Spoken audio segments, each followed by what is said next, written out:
Hello, everybody. Today, let's get cracking my whip. Before I start, I want to explain what I'm going through with the podcast. Since I really don't have any software for podcast, I'm using a movie software, a movie making software. And in order to do that, I'm learning how to use it in a different way than what I normally do when I record for the horses and do videos.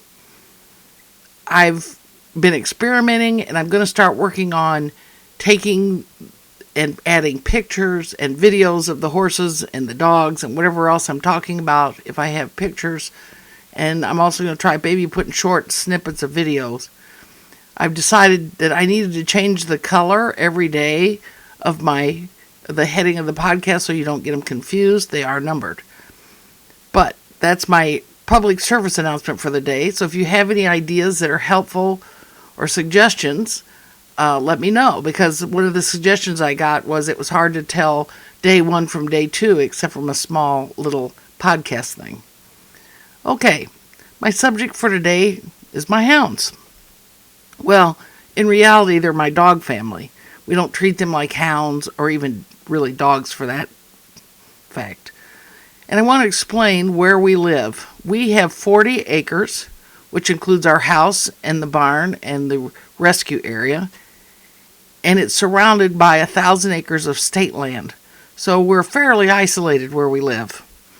And the dogs go to the barn with me most every day. We don't take them down there with a blacksmith. I don't want them eating the horse feet and getting sick. But they go down there pretty much every day. Some of my smaller ones are the ones that get cold real easy. Don't go until we bring the heater out when it gets cold outside.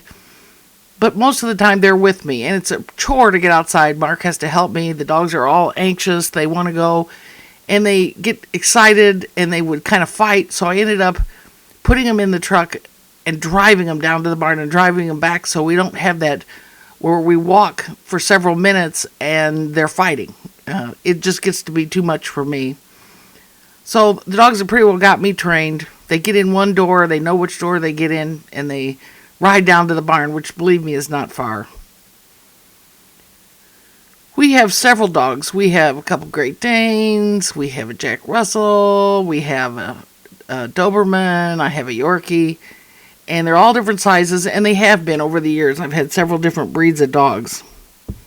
And fairly recently, Jason noticed that a raccoon was coming in our garage on the nights we didn't shut the doors. So we decided that we would trap it and then haul it off somewhere else, because I don't like anything to really die.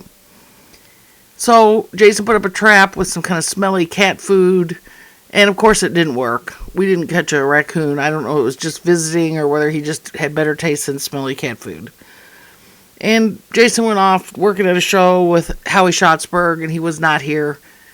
And I let the dogs out, and it was kind of a stormy little bit of a day. And I let them all come back in, and everyone came in but Snickers, my little white Jack Russell. And I started calling, and since we're surrounded by state land, there's bears that come down, and there's coyotes, and there's fox, and there's bobcat. And the bears have actually come around the house, and you see them once in a while, not too much. But my dog was missing. So I started calling, and she didn't come. And this is a dog that usually, she's glued to me. She's attached. And so I ended up calling the guys that work for us, and they came out, and they walked through the big pasture that we had fenced off for the dogs, so they really couldn't go up in the woods. And they went all on the fence line, all around the pasture, everything. They couldn't find her. They came back, and by this time, I'm hysterical. I am convinced that a coyote or a bear has gotten my dog because she doesn't always know that she doesn't weigh very much, and that she might have gone up and seen one and confronted it. And I'm hysterical, and I'm not pretty crying. I am sobbing. And for a few of you that have seen me do that, it's hysterical. This is it, the end of the world. So Mark went out, they drove up and down, they called, went up and down the driveway, which is about a half a mile long, with the truck, thinking she'd hear that. And after about 15 minutes of me thinking, this is going to be horrible, how am I going to survive this? I've lost a dog that is glued to me. And I didn't do anything wrong. Mark comes in and he goes, I guess you'll never guess what we caught. And I said, what? And he goes, in between my sobbing, I wasn't that what? It was, what? And he brings in, and I'm still hysterical. He said, and he comes in with this cage, and he goes, I caught a white raccoon. And I'm thinking, why is he bringing this white raccoon, I don't care if it is white, into our house? It's a wild animal, and he's bringing it in. And I finally looked up, and it finally processed that the white raccoon was my dog Snickers. She had gone out to get herself a little cat food, had gone in the cage, and then proceeded to sit there, maybe realized she might be in trouble, and wouldn't make a peep when we called. It was just horrible. And I sobbed after that for a few minutes, and it was relieving to have her back. Even though I had the dog back, it took me 10 minutes to stop being hysterical. I was relieved. I was heartbroken. I was not heartbroken. I was happy. And during that time, Jason called. And he could tell something was wrong, and he asked, what's wrong with you? And I said, oh, we lost Snickers. I couldn't find her anywhere. And before I went any further, Jason goes, did you check the trap out in front of the garage? And it was like, oh, that would have saved us a lot of issue if we'd just done that first. So needless to say, the trap is gone. The best story of my dogs, probably will never top this, is when I let all the dogs out again we have a fenced-in yard, kind of pasture area, and it was winter, and there was quite a lot of snow in the area, and it had ice on top of that. And of course, the dogs never stay out long, and they wanted to come in. We let them in, and I look around, and there's no Pepper. And Pepper was Jessie's little Yorkie that she had when she was in high school or junior high, and he was missing. Now, that's not totally surprising because sometimes he'd wander around and come in another door, but he always let us know where he was. So I went to the kitchen door, he wasn't there, called and called and called, no Pepper. I went around to the front door, we opened the garage, went back outside, couldn't find him. So finally, Mark goes, I'll just go out and see if I see him. And Mark steps out on the deck, and he sees something out on the snow. And he goes, look at this. Do you think that's Pepper? And I came out, and I looked, and there was a dark mass laying on the snow.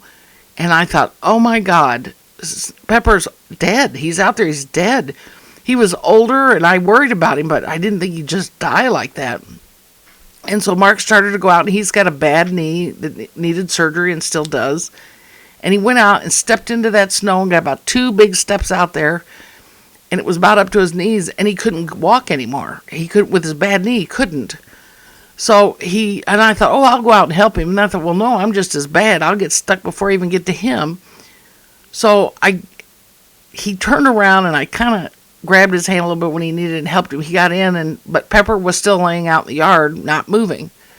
So I get on the phone, which Jason loves because I'm in the house and he's upstairs in his room. And I call him and I said, I need you to come down. We think we found Pepper and we think he's dead out in the yard.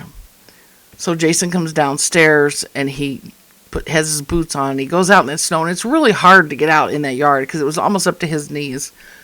And he gets out there, and he's out pretty far away, but I can still see him. And he picks up something on the ground, and he holds it up, and it was stiff. And he goes, is this who you think is Pepper? Is this what you were talking about? And I went, yes, it is. What is it? I mean, is it Pepper? He goes, no, Mom. It's Mark's underwear.